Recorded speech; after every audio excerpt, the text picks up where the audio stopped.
No, I'm not going to be shamed for being white. I'm not going to be shamed for being pretty and looking my best. Screw you. I'm not even going to answer that because you're not even worth my time. If you want to go be insane, and if you want to go, suck and have a meltdown and be a lunatic, then that's your problem. That's not my problem. I'm not apologizing for your insanity. The left and progressives pretend that they stand for all women, women's empowerment, women to stand strong and true in their values and stuff. That's what they pretend that they believe. The minute that a woman is conservative or goes in a slightly different direction than their radical leftist ideology, they are the first to come out and ruthlessly tear down women, attack them, and bring them down to the ground. There's a lot of propaganda that is really, focused on getting these young women. And so it does make me concerned for the future of the country, honestly, because, you have young men who are going a little bit more right, but we have these young women that we really need to start working on. They are dominating in new media. They're dominating in Hollywood. They're dominating in these female-led magazines like Vogue, like Elle. And so we're seeing this really play out where they've really tackled the culture and they've won in that way. And so like Jamie noted, that's really where we come into play. We want women to look their best and be their best. And I think that's what the conservative movement needs to be about.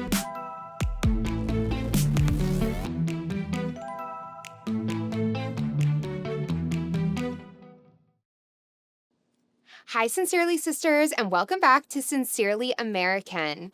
We're so happy to have you guys back. We love you as always. We've had a really fun week. Cameron and I just got back from New York. We went on a whole press tour again this week. We're very thankful for all the opportunities, honestly. But definitely I feel like we've just been go, go, go, go, go. So we were on Fox and Friends on Saturday, and it was so incredible. We had the best time there. We were doing TikToks on set. We had their whole social media team filming us. We loved it. They were here for it though. They were so kind to us, you guys. I really can't even stress how good their team was to us and filming our TikToks, and they loved it. They started filming their TikToks the day after that. They had Rachel, and then who was it? Griff? Yeah, Griff Jenkins, yeah. Yeah. So it was just such a fun and lighthearted environment, honestly, and being able to talk to the other guests and being in person, honestly, after COVID and being isolated in your homes and having to work online, it's just so nice. We get to go in person. We have these conversations. It's much more organic that way. And so we're just so thankful for this opportunity, and the fact that we get to do it together is just truly something to remember. Us 5 years ago, we would have died if we even knew that 5 years later we were going to be doing national television with each other on our favorite network. It's just truly a dream. It's a dream come true, and we're just so thankful for every opportunity. And speaking of New York, a Fox News voter analysis reveals that Zohran Mamdani, the communist, won 84% of the female vote from ages 18 to 29 in the New York mayoral race. That is the highest of any gender and age group. So how can Republicans keep making gains with young women? Well, obviously, we have a lot to do with young women. And one thing that was so incredible that President Trump was able to do on the campaign was really appeal to Gen Z men. We saw him utilizing these new forms of media. He was going on shows like Joe Rogan, like Theo Vaughn, and really meeting where Gen Z men were and what they were listening to. And we can do the same for women. We can emulate this. We saw where Gen Z men ultimately met where President Trump needed them, which was the polls. But we have to start appealing to women through their interests. Why did women like Mamdani? And then what can Republicans put forward instead? Jamie? So I think for Gen Z, politics and culture are so intertwined. And I will give the Democratic Party this and Zohran this. They have embedded these far left progressive values into our media, especially women's media. Look at the top podcasts for women. Look at our TV shows. Look at our movies, our magazines. They have this feminist agenda and propaganda where they're telling women that marriage and motherhood are oppressive. Yes. Abortion is the highest virtue. America is a patriarchal country. So what we need to do as conservatives is that we need to get involved in these cultural battles. And I think we need young women to get out there on social media, podcasts, or any form of media and fight this and bring traditional and conservative issues to the forefront and show it's an aspirational lifestyle that will deliver happiness and real fulfillment. And the more we win women on culture, the more you're going to see that they move in the voting booth. I couldn't agree with you guys more on this. There's a lot of propaganda that is really, focused on getting these young women.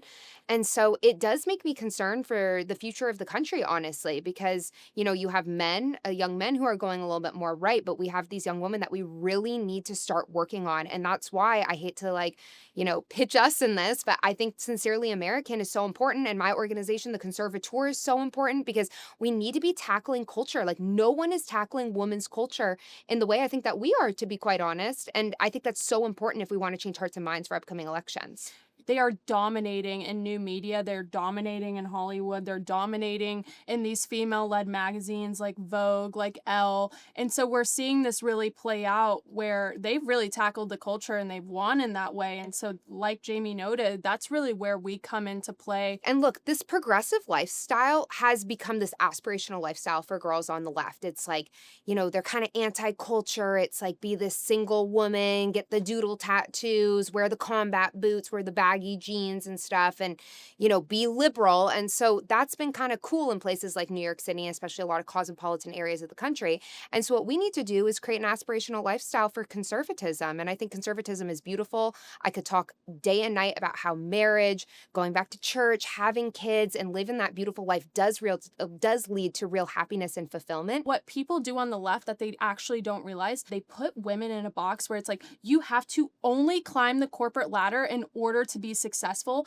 and they end up so much more empty in the end. And it's actually the opposite for conservatism. We're embracing values where it's like, you're not going to be put in a box. Whatever it looks like success to you, like carrying these values, you're like, it's almost virtuous in a way where we are on the right side of history. You can embrace the American dream. You can have it all. You can have a family and a beautiful lifestyle. And that actually needs to be talked about more. How the left tries to put women in a box, conservatism, on the other hand, like there's just so much to do. I just think the left is so negative. They're so nihilistic. Everything is, you know, crapping on this, crapping on that. We're oppressed. This is patriarchal. This is terrible. This is problematic. And so I think what we want to be is positive, fun, upbeat. We want women to look their best and be their best. And I think that's what the conservative movement needs to be about. If you felt lost by the culture and they're embracing, obviously, these far left progressive values that have just left women more empty, especially, you may not agree with everything that we're saying, but if you're over the fear mongering and all of these tactics that are leaving you like more fearful, more empty in the end, then you have a place here. I love that. And speaking of fear mongering, we would be remiss if we didn't bring up this Sydney Sweeney interview that went absolutely viral. Brianna, let's roll the clip to refresh our viewers' memories because I'm sure you guys have all seen it. The criticism of the content, which was basically that maybe specifically in this political climate, like white people shouldn't joke about genetic superiority. Like that was kind of like the criticism, broadly speaking. And since you are talking about this, I just wanted to give you an opportunity to talk about that specifically. I think that when I have an issue that I want to speak about, people will hear. Okay, a couple things with this episode that I would like to point out. One, I wish I was as media trained as Sydney Sweeney. I have had to learn myself throughout the years being an OAN White House correspondent, political reporter, and it was honestly like they put me into the deep end and it was sink or swim. You can tell that she really navigated this very, very well for her age. She was playing chess, not checkers with this interviewer, and so I don't know. And also the Gen Z stare, you guys, like the fact that she's this unbothered, I'm like, what a queen, honestly. Like the way she navigated that question and was basically like, no, I'm not going to be shamed for being white. I'm not going to be shamed for being pretty and looking my best. Screw you. I'm not even going to answer that because you're not even worth my time. I loved this energy from her. I could not agree more with you. I saw this obviously last week and I immediately like tweeted something out because I was like, I just was so happy to see this. One, she has so much courage because every other, even conservatives a lot of times will back down and apologize to the left nonstop. So I love that she's like, no, I'm good. I don't even need to give you an answer because here's the thing. The whole outrage over her American Eagle ad was absolutely insane. It was just leftist insanity, them running along with this like stupid white supremacist narrative over a freaking jean ad, you guys. And so I am so sick of kowtowing to them. This is what they do. They create a controversy out of absolutely nothing. And then they want you to back down, kowtow to them out of control, and have you apologize. And no, we're not apologizing. If you want to go be insane and if you want to go, suck and have a meltdown and be a lunatic, then that's your problem. That's not my problem. I'm not apologizing for your insanity. And I just love that from Sydney. She was just taking no prisoners and she's like, no. Yeah, I completely agree with you. Let's put up this B-roll. It's this woman. I think this perfectly encapsulates the Sydney Sweeney hate. I have liberal fatigue, you guys. I'm so done with this. The fact that Sydney Sweeney's looking her best, feeling her best, she's in her prime. She is so successful. She is truly that all-American beauty, and she's not backing down. I love this because, of course, the woman hating on her is not looking her best. She probably would have been embraced during like the obesity culture of Vogue when they were like the body positivity movement, whatever. This is over. We're not embracing unhealthy habits anymore. We're getting back to true beauty in this country that's objectively beautiful. I'm so sick of this subjective beauty where it's like, stop calling that beauty. It's actually not. It's so unhealthy for you. And so I don't know. I just love the attention on Sydney Sweeney right now because one, she's unbothered. Two, she's navigating this so well. She's not backing down, and you can tell she has a very strong sense of self as well. Yeah, I am just so sick, and this has been for the last few years. I am so sick of catering society to the most offended and insecure people. And that is truly what these haters are. They're offended and insecure. And being offended is not a virtue. People in this day and age think that this is so virtuous to be offended and it makes them get on their high horse that I'm better because I have better morals than you. No, it's actually not. It shows you're a very weak person mentally. It shows you're a weak person emotionally because I don't go around and live my life offended. Strong people don't live their life offended. If people want to do something differently or believe in things differently than I do, fine. They have every right to do so. And I just don't want to cater society anymore towards these people. It's like we should shame people who do that. If you're going to have a meltdown, then you can go have a meltdown in the corner and we're going to continue on because we've just catered this way too much to them. We've given these people so much power that they don't deserve, and society's worse off because of it. You have to imagine, put yourself in Sydney Sweeney's shoes. She is acting with the most far left voices in the movement. Like you think of what she's been on, like Euphoria, different, different shows where we've seen these actresses and actors come out embracing, people like Obama, like Joe Biden, Kamala Harris, things like that. And she has to show her face every single day on set, confront these people, navigate media situations like that, on top of dealing with the backlash. Imagine how strong of a person you have to be. That should be inspirational to all you girls, that if she can confront that and do all of that, then you can confront the people on your college campuses. You can stand strong to the people in your family who are disagreeing with you, friends, whomever, and be stronger of a person. She is the perfect person for you to look up to, in my opinion. Yeah, I actually really would agree with that. I'm also going to call out you feminists because you guys are hypocrites. The left and progressives pretend that they stand for all women, women's empowerment, women to stand strong and true in their values and stuff. That's what they pretend that they believe.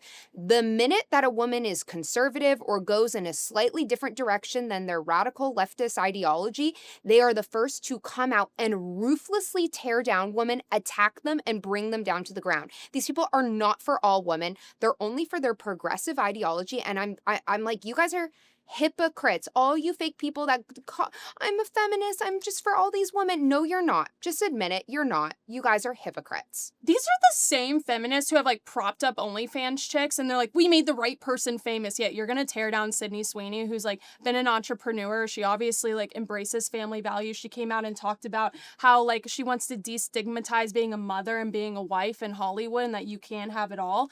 And I'm just so sick of this. Like I scroll online, I'm like, you made the wrong people famous. They've come out. They're like disgusting degenerates who are like terrible for young women to look up to. Yet this girl, she's made a life for herself. She wants to start a family. She embraces great values and she's capitalized on the opportunities given to her in this country. And you're going to shame her. Literally screw you. Screw you at this point. You're not resonating with anybody. You just look bitter. Yeah, these people are just, anyone who hates Sydney Sweeney is bitter and jealous because she's beautiful and she's actually strong. Speaking of cancellation, this is the perfect segue into our last topic of Yappy Hour.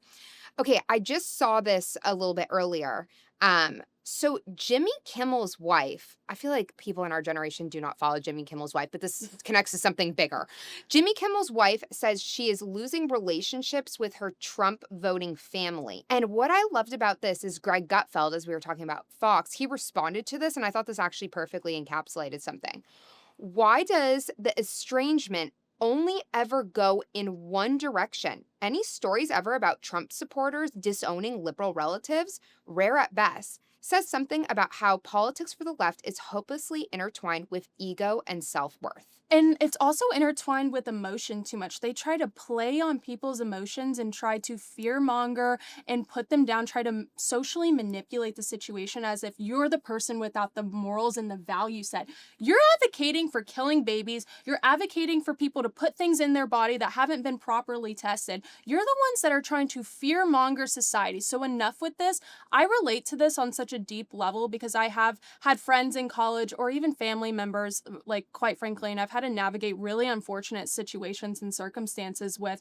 And this is so true. You will never see a conservative try to cut off a liberal or somebody who voted Democrat. I have only had instances growing up where I have been friends with Democrats. I have been friends with leftist women, and they have cut me off because I'm the one speaking out or having a completely different value set or ideological perspective on things than them, and they've gotten rid of our friendship or they've cut ties in my family. It's just so sad, in my opinion. I can't even think of an instance off the top of my head. I'm sure there has been one for the fact checkers out there, but it's very rare you hear of someone who voted for Trump cutting off liberals. It's always in one direction. And it's so cliche to say at this point, but the left is not tolerant. They're actually some of the most intolerant people I've ever met in my entire life.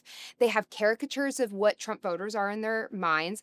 And, I will say, growing up in California and going to UC Berkeley, I was surrounded by liberals my entire life. I went to obviously one of the most liberal college campuses in the entire world. And people kind of knew that I was conservative on campus. I never pretended I was anything I wasn't, but I got really into politics, especially towards the end. And after graduating in 2020 and BLM happened and I launched the conservatoire, I ended up going and working in the Trump White House where I met Cameron. There was so many people who one canceled me, posted terrible things about me online, saying I was like a white supremacist for no reason, just like literally no evidence because I voted for Trump, I guess, and I was working for him. I had people calling me saying, I just can't even affiliate with you anymore because you're conservative. And I just think it speaks a lot to these people that they can't have anyone in their life who disagrees with them. And I truly mean this. I like to have people in my life who disagree with me. I think it makes things more interesting. I never want to be in a bubble. That's why, as much as like living in a blue area of the country, I've only ever lived in California, DC, and New York. Living in a blue areas of the country does come with its downsides. I do like being challenged in my beliefs on a regular basis. And I just think it makes you a more educated and informed person. And I think a lot of these liberals live in these very blue areas in these major cities, and they don't know a single conservative. Like maybe even the conservative people are private about being conservative. And so I just think they're really uneducated and informed about what we actually believe. And they have like all these fake things that we believe in that we really don't. They think we're like radical in this insane direction. And I'm like, no, we're just normal people that like are pro-life, are Christian. We want free speech. We want criminals to be locked up. We don't want the government in our lives every day. We don't believe in drag queen story hour for children. It's pretty, we want better education. It's very simple things that we believe in. And I think it just speaks a lot that these group of people are always looking to oust their relatives. It's just so toxic. It exposes the holes in their logic and the hypocrisy behind it all as well, because these are the same people, like you said, who claim to be the tolerant, loving voices of the party, yet they're the ones like tearing other people down, weaponizing boundaries, trying to get rid of family members, when also too, like, these aren't virtuous things to look up to and like values that you should have. Just cutting people off completely, like being so intolerant to a difference in thought. You have to understand not everybody's going to agree with you on everything.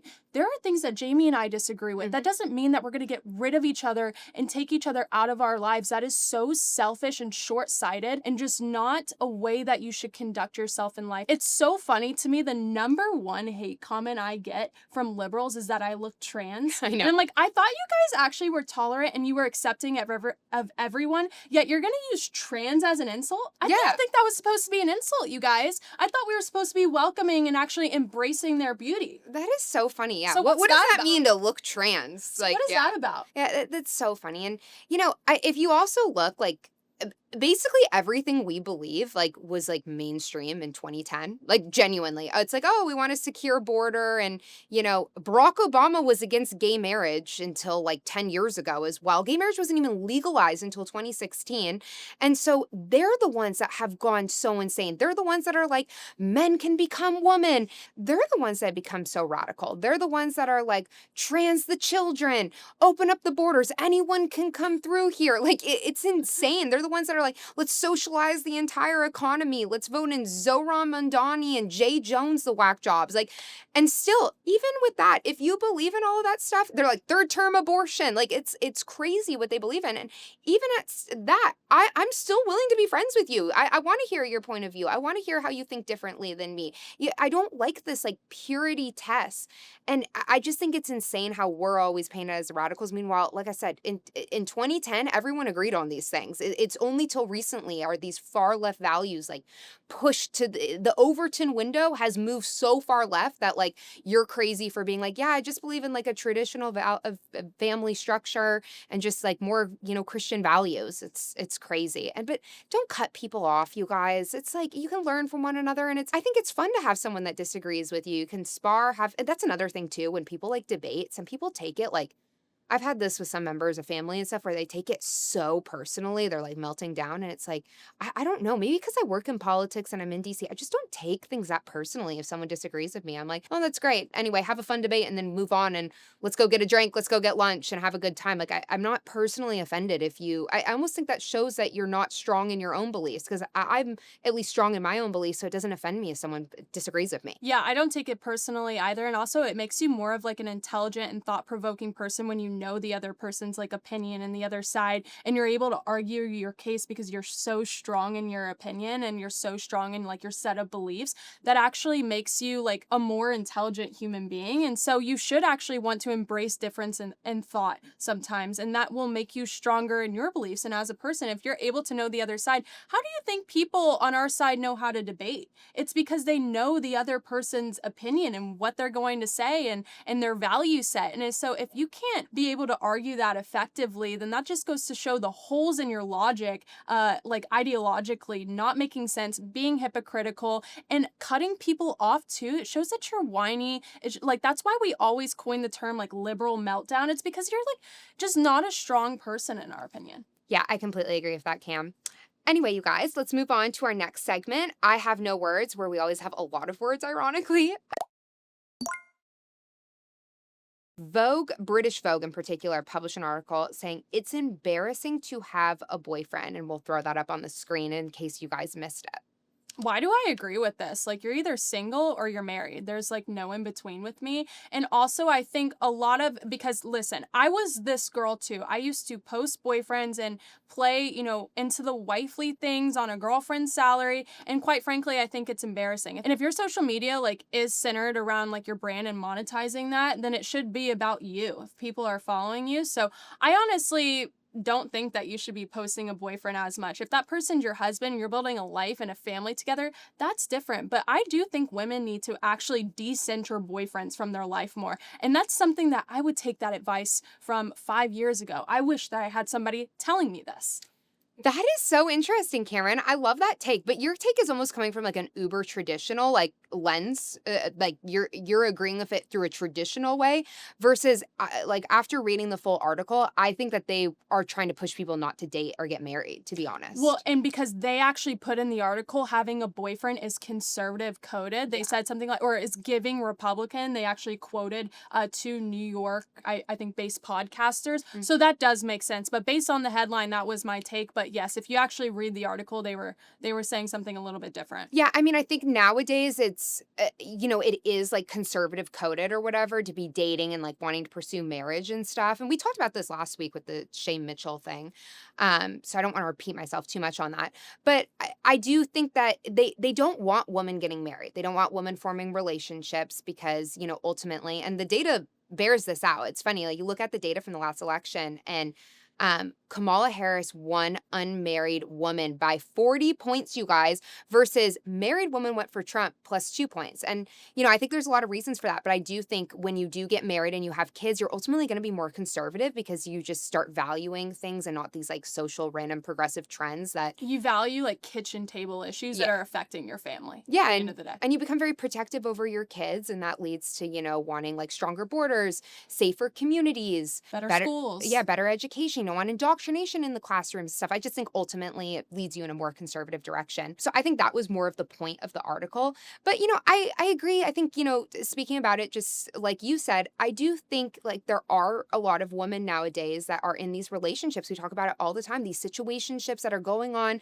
5 years, no ring or whatever. And I'm like, yeah, maybe that guy does not deserve to be on your Instagram if he's been leading you on for that long. Yeah, because here's the problem with this, Jamie, is I'm very loyal in who I follow and the type of influencers that I followed. And over the years, obviously, like, there's different style trends and stuff that I'll follow and things like that. But ultimately, I have followed a lot of the same influencers since college, and they will be in these relationships that you're talking about. And then one day out of the blue, they break up and everybody's treating it like a divorce. And I'm like, this is not, stop giving these people such a hard time when it's literally a breakup. But when you're treating it like a marriage and you're living together and your brands and your lives are so enmeshed, that becomes so hard on your audience too. And I think that like partially they're talking about this like in the substance of this article where it's like these women have like propped up their boyfriends on their social media. And I do think, listen, there's something so beautiful about like celebrating a relationship and coming together. Jamie and I,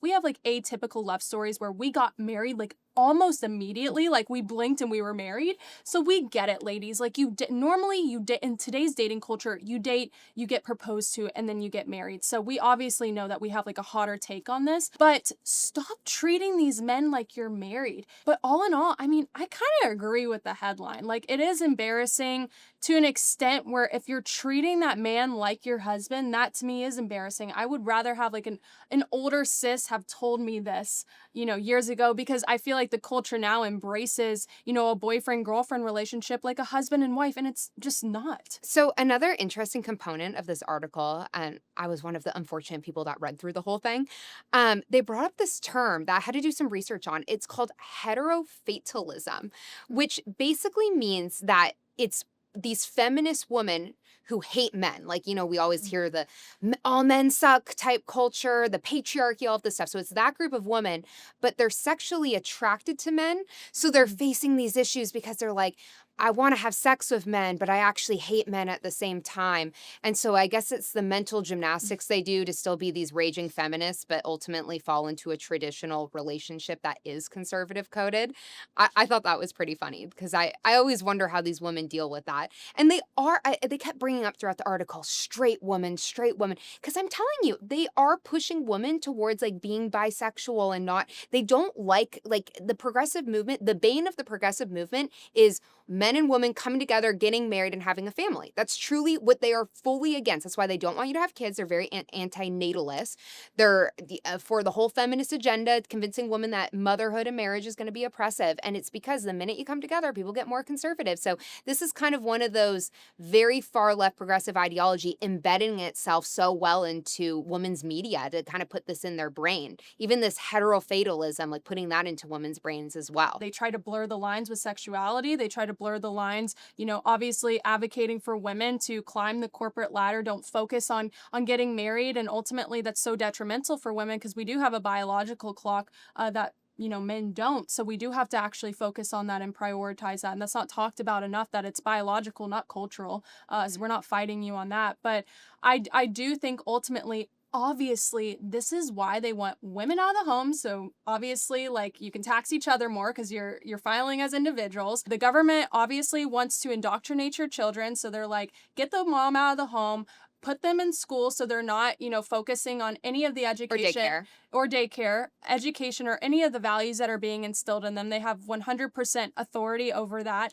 And ultimately, it's so detrimental for society. It is not natural. It is not biological to embrace these values. And they know that. That's why they always come back to conservative values. If you're getting married, you become more conservative. Ultimately, if you are paying taxes, you're going to become more conservative and economically, fiscally more conservative. And so, yeah, that's exactly why they want to push people out of the homes. They want them to climb the corporate ladder. They don't want them to have kids because then they're not thinking in that way. That's not so self-centered. You know what I mean? Because a lot of the leftist ideology is very, very self-centered at the end of the day. Once again, we had a lot of words for the I have no words section. Very Jamie and Cam core. All right, you guys, we'll keep this episode moving. Let's go on to non-toxic advice. As always, you guys write in great questions. We love to hear from you. If you haven't written a question in or you want to write in another one, make sure you go to sincerelyamerican.com/ask-a-question. We love to hear from you. Okay, our first one is from Nicole in South Dakota, and she said, what advice would you give yourself 5 years ago? Wow. So 5 years ago, I would have been 20. I would have just moved to DC. I would have been friends with Jamie, meeting her for the first time, meeting our friend Bryson for the first time, working for President Trump in the White House, which it was a lot of life steps in a very short amount of time for a very young individual. I guess one thing that I will note that I could have done better at was not people pleasing. I spent so much time trying to socially navigate and appeal to people who ultimately just weren't going to like me. That is okay. It is okay to not people please, to stand your ground. It gives you a stronger sense of self. If you're constantly trying to cater and people please and explain yourself, then ultimately you're not going to have a strong sense of self. You're going to constantly be questioning your decision making. Am I going to piss this person off? Am I going to turn this person off from liking me? Stop giving an F. If we can learn anything from earlier in this segment about the Sydney Sweeney stuff, stop giving an F, because at the end of the day, it is going to be the right people are going to understand you. The right people are going to know who you are inside and out and are going to love you through that. And so I would have told myself 5 years ago, do not waste your time. It is okay to not go to everything, to put boundaries in place, to not protect your peace, you guys. Be a good friend, be a good family member, but stop people pleasing and try to cater yourself to other people. You're going to lose yourself in the end doing that. I would say for my advice would be, I look back at 22 and I think I was out there a lot. So I'm very happy with what I was doing at 22, honestly. But I would say you don't recognize that sometimes in the moment because you'll look back and it's gone by really fast. But I would say just get out there, email everyone, go hustle in your job at that time. This is like when you're just coming at 22 for me, like you were just coming out of college and stuff.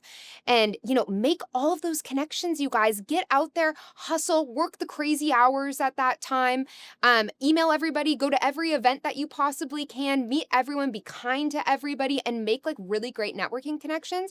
And something I love about you, Cameron, is like, we were talking earlier, it was a private discussion I won't share, but you're like, why not be delusional? Like, just email them. And I'm like, yeah, I love that. Like, if you think something's out of your reach, who cares? Have the confidence and just email and, request what you want, whether that be a job, whether that be some type of opportunity. Like, put yourself out there. I think it's such a important season of life. And I know a lot of especially young Christian women are worried about getting married at 22 and stuff. And I will say, I met my husband at 22 and I was married by 23, which was crazy. But if you're putting yourself out there and you're meeting a ton of people for your career, you're ultimately going to probably meet your husband as well. Yeah, if you're in your 20s, take the risk. These are the years to fall on your ass, to, make mistakes, learn from them, ultimately become wiser because of it. Like I said to Jamie earlier in a private convo, be delusional. The most successful people in society believe in themselves to a delusional degree. Yeah. And if you're able to see it, God would never put that image in your mind if he wasn't going to create it for you and that wasn't the life trajectory he was going to put you on. Be delusional, take the risk, get married, have kids, become successful. This is what we're all about here. And the other point I'll add too is get out of your regular hometown. Like, this is the time in your life, like I said, when you're married and have kids, that is not the time in the life for this. But this is the time in your life to move somewhere crazy, move to your dream city, even if it's expensive, make it work, find a roommate, ask for the promotion or whatever, and like go achieve your dreams. Like, I think 22 is such a fun time in your life. I guess this is my 5 years ago advice, but if you're just graduating college. Yeah, like Jamie said, you're not going to have these same opportunities when, you're married, you're considering another person, and especially when you have kids, you're considering multiple people. Yeah. So this is the time, you guys, jump on the opportunities, take the risks, start the business, have the children. It's going to make you more fulfilled. You don't want to look back and think, why didn't I do that? Why didn't I do that when I was younger? I'm so scared of ever thinking that. That's why I always take the risk, even if it's, I learn something for it or I make a mistake, that ultimately is going to make me smarter, make me more stronger in the end. Yeah, you guys, it flies by so quick. Okay, next question. Abby from Texas says, what are qualities in the people you surround yourself with that make you a better person and help you become more successful? I would honestly say because I was thinking about this earlier, and one of the commonalities between all of my friends, they all come from such diverse backgrounds. I'm from Kentucky. Jamie's from California, the Bay Area. Our friend Bryson's from Virginia. I've got friends, out in other areas of California as well. All of them have wanted to be the best versions of themselves. And I can say this directly to you, Jamie. You are constantly asking, like, what can I do better? You and I, after we do a TV hit, we're asking each other, what could I have said? What could have sparked a different conversation? Or how could we have, socially navigated this better and feed off of each other in that way? And I do that with every single friend I have. You guys, pay attention to the conversations you're having at dinner as well, because the conversations that we're having is, how can we actually scale our business? How can we become better wives at the end of the day, and getting advice from each other? How can we actually incorporate prayer more into our daily lives? Like, if you aren't having substantive conversations with your friends, your family, what the content you're consuming, you need to really take a look at that and decide for yourself, is this helping me? Is this helping me at the end of the day become better? Or is this just bringing me down to somebody's level? Is this bringing me down emotionally? Because you do not want that toxicity in your life. You want to constantly be moving towards a goal. Yeah, it's so funny. As we were sitting here and I was like thinking of all my girlfriends that I love and adore, like so many of them I'm in business with, and it's because I respect them so much as people. And I think you are who you surround yourself with. I think there's a lot of reality towards that. Something in my life that I always look to, I want to be friends with successful go-getter people. I want to be friends with people who are prettier than me, more successful than I am, are better at this than me, because I think that you can learn a lot from your friends. Like, I don't get people who surround themselves with people who I feel like are a lot lower. I think some people do that to make themselves feel better. And I always like want to surround myself with like strong, confident, beautiful, and ambitious women, because that's exactly who I want to be. And so I think that that's most important. Like, your friends, I don't think your friends need to be perfect in every single way. Like, I think, I don't like that either, where you're a Puritan and they need to be perfect in every single way. But I think every friendship that you should have has some add value in your life. And I love what you said about having discussions with each other, because I think it's very important to have friends that you can have like intellectual debates about. Like, I love that. Like, we can talk about the most brain rot stuff, and then we can also have like a whole debate about like foreign policy and the duality of a woman. Yeah, the duality of a woman. And then we'll have a mimosa brunch and discuss like how we're doing a business venture together. Yes. So I think it's important to have like intelligent and smart and well-spoken people in your life that you actually have like great conversations with and that you can learn stuff from. Do what you do best, delegate the rest. Do that in business, but also with friendships as well. I have noticed that every single one of my friends is better than me at something. I was talking to my friend Kirby, and I really pride myself on emotional intelligence. This girl's very emotionally intelligent, very situationally aware. You are so book smart. You carry yourself so well, and your value set is like inspiring to agree, where I wanted to get married young and I wanted to be serious about my life in that way. Obviously, we were two ambitious girls in our careers and everything, but you taking the time to prioritize your personal life was something that was inspiring to me. And the list goes on. So you guys, surround yourself with people who you want to emulate, who you want to be like, because ultimately it's going to propel you in life, whatever you're trying to prioritize, whether that's your career, your personal life, your family. So pay attention to that. Also, just surround yourself with people that you genuinely enjoy hanging out with. Like, now that I'm a mom, I just feel like I have, and I'm so busy with stuff with, the podcast and my media stuff, I really have to devote time to my friends and stuff, and I have to be very intentional with that time. And so I think surround yourself with people that you genuinely enjoy hanging out with and that you have a good time and you laugh with, because I think people need girls really need that outlet in life. Like I notice that about women. Like we need to have like that outlet. We need to have that friendship in a way I think guys don't need. So, you don't need to be mean to anyone. I don't believe in like cutting off people or whatever, but I think, be intentional of where you're spending time and the friendships that you're looking to continue to build. Okay, next we have our last question today. Brittany from, I'm going to pronounce this wrong, Louisville. Yeah, you always want to sound like you have something in your mouth, like you're chewing on something. Louisville, like you're spitting something up. Our Kentucky girl knows. Yeah. Okay, I love this question. This is interesting. How to navigate supporting a friend who is dating a complete loser. My best friend is dating a guy who has no ambition, smokes weed all the time, plays video games. He does have a great high demand job and is successful. She says this is his outlet to decompress after work. He is sweet to her, but she's amazing and deserves someone who prioritizes her and doesn't invite her over to spend time watching him game. Help! She loves him and is blinded by how his lifestyle isn't benefiting her. I can tell this girl is very passionately hating this guy. I'm laughing. Well, and I kind of love that because that just proves that you're a really good friend and you want the best for your friend at the end of the day. That is so true. This guy needs better outlets, and you should tell her that. And honestly, if you guys are close enough, this is going to make your friendship stronger because you are confronting this. Like Jamie and I always know, we are not yes friends. If something is going wrong in our life or we disagree, we tell each other, trust me. And so I do think that you should confront this. And she also needs to tell him to have better outlets. And if she's trying to pursue this long term and it's really taking a toll on her, she needs to take a risk assessment and evaluate if this is going to lead her to the life that she wants to live ultimately one day and start taking this more seriously, especially if they've been in a long-term relationship. And so you should tell her this, and you should come at it from a non-judgmental perspective. Do not judge him. Do not even say the reasons why you hate him. Focus it towards her and her well-being and what she ultimately wants for her life, because you've been there in those private moments where she's probably shared that with you. Yeah, I love what you were saying about not having yes people in your life. I think that's so important. My mom has always said that. My mom has always been hard on me my entire life, and I'm so thankful for that. My mom is like the best mom for that reason. I'm glad she wasn't the mom that like told me I'm great no matter what, because guys, let's be honest, no one's great no matter what. You have to be great to be great. And so I think it's the same with friends. Like I love that I can always count on you to have an honest opinion, and you should surround yourself with people who are genuinely able to give you critiques and make you better. That being said, I have been in this situation so many times, like starting in high school, where I have hated some of my friends' boyfriends.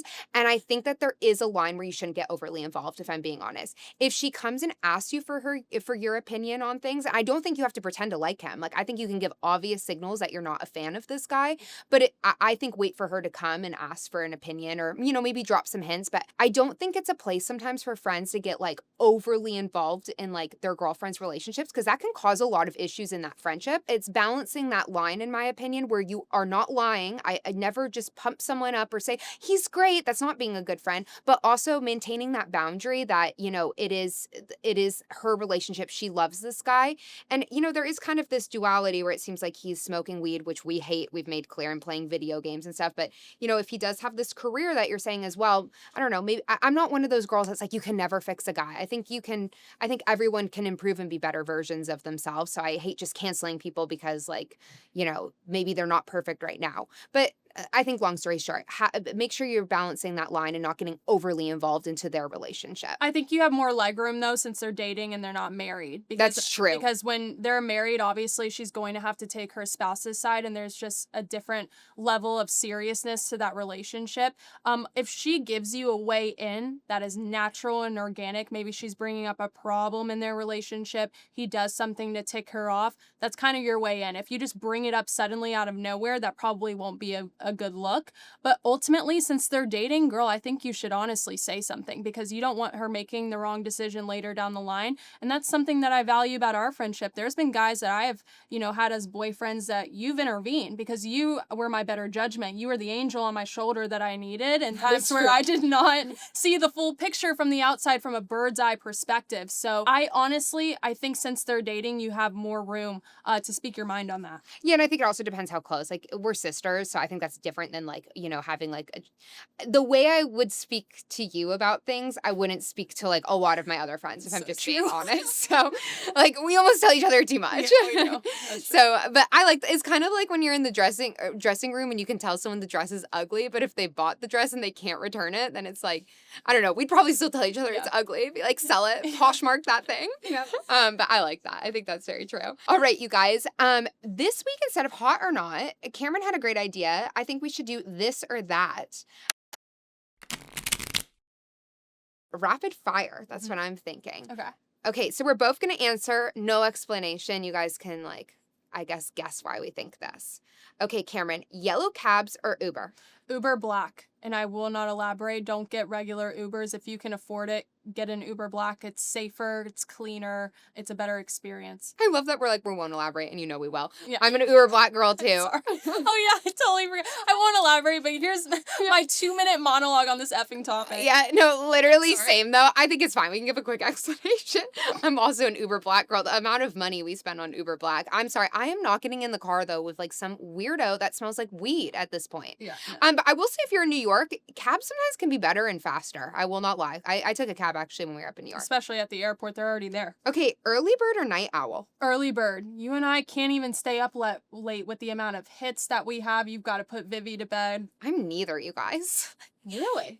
I feel like my schedule is so insane. I'm We either... just woke up at 5 a.m. together. I know, because like if I'm doing a media hit at 8 or whatever, then I'm getting up at 5, but then like I'll do like Trace's show on Fox at like 11 and I'm up till like 2 a.m. So it just really depends for me right now on like what hit I have, and then I just adjust my schedule accordingly. So I'm neither. But in general, I don't like staying out too late, and I also don't like getting up too early either. But I'll do it for work and stuff. Baths or shower?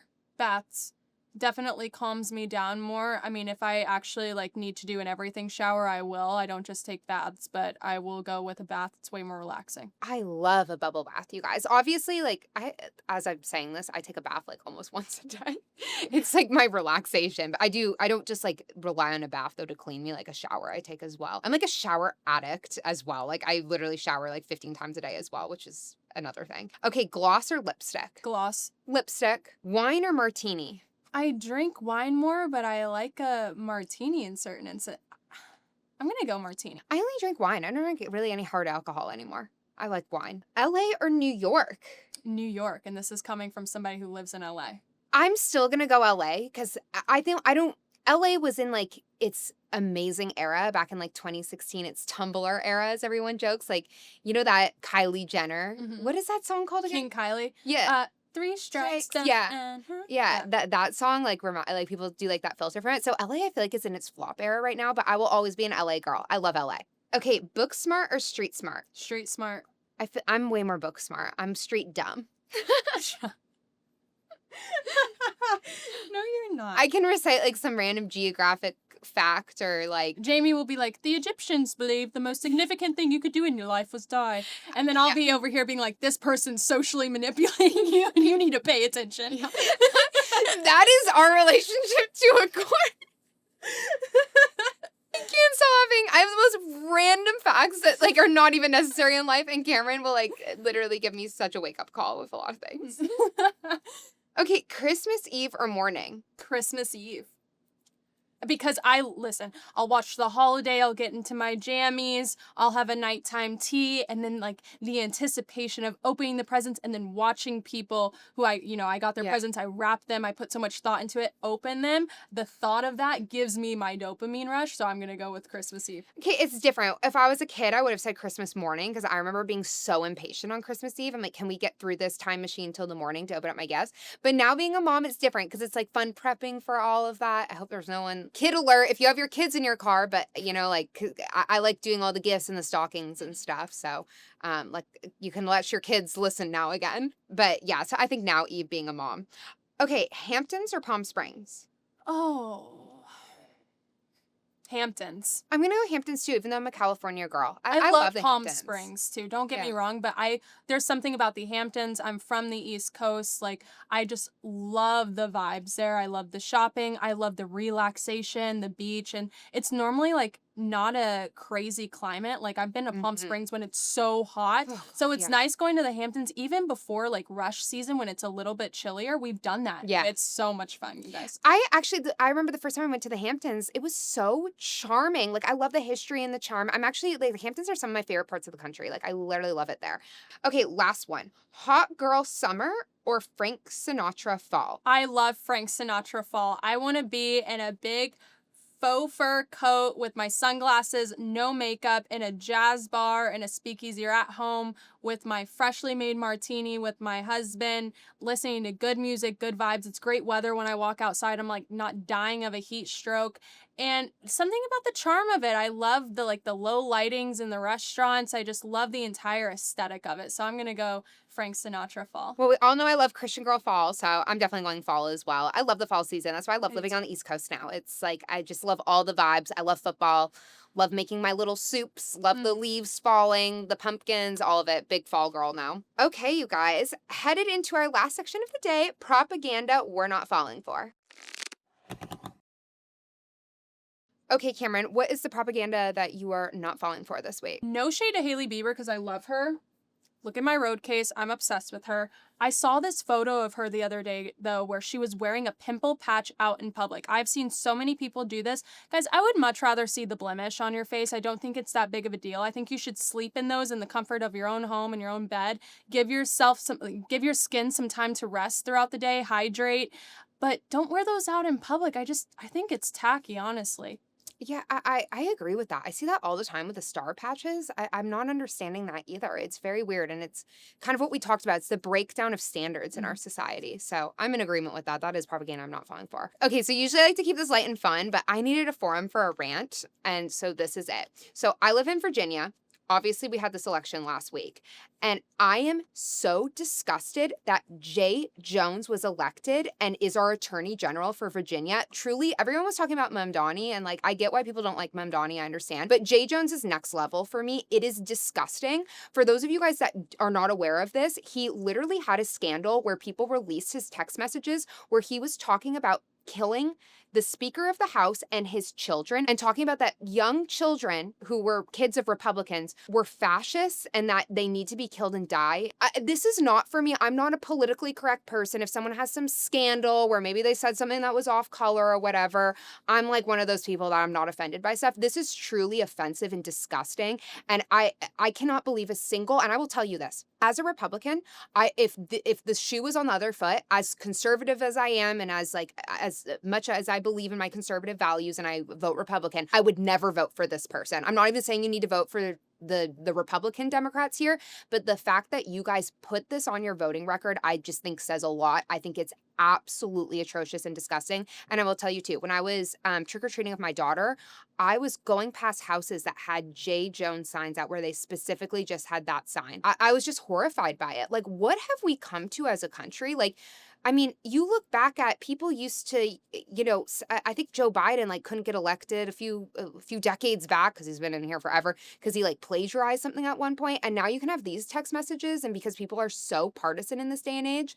I just think we need to do better as a country. I think there's standards that we have to have and you can't let politics get completely to you. So that's my rant. Shame on anyone who voted for that man. It's truly horrifying and disgusting. What is the propaganda that you are falling for, Cameron? Not going to everything you're invited to. I Preach. don't think you should put that stress on yourself. I think there's something actually like mysterious and fun about somebody who's not at everything or somebody who Irish exits. I do that too. But normally it's like people are talking about you. Like, where'd you go? Why didn't this person come? Where is this person? It leaves a little mystery and gives you a little bit more aura, and that's my take on that. I'm in full agreement with that. I'm going to use that as an excuse. I'm mysterious because I just don't feel like going out. Melania energy. Okay, the propaganda that I'm falling for is having a thick skin. Everybody, we kind of talked about this earlier, is offended. They're outraged all the time. It's not a virtue to be like that. I just think in this day and age, more people just need to suck it up. I'm sick about hearing about your trauma.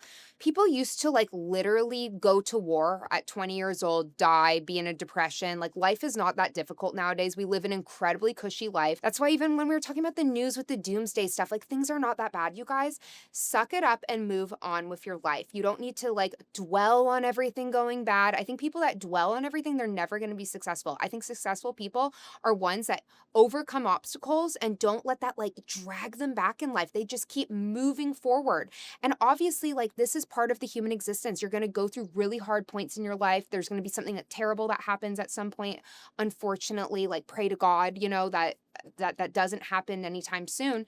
But I think, you know, sometimes you need to suck it up and keep moving. And I just don't think in this day and age, we say suck it up enough. So Everybody's offended by everything these days. They're cutting people off because they've hurt their feelings and they don't have a strong backbone. Be stronger, you guys. sometimes all you just need to have is like have a glass of wine and just relax. And Like, get over it. and just like be positive in life. Dude, like God was teaching me that for a reason. This happened to me for a reason. Yeah, keep the glass half full. People who are positive live happier lives. And if you dwell on everything negative, you're never going to be happy. So suck it up and get to it.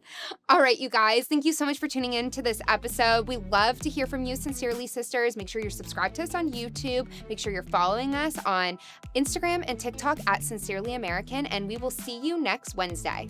Bye, babes.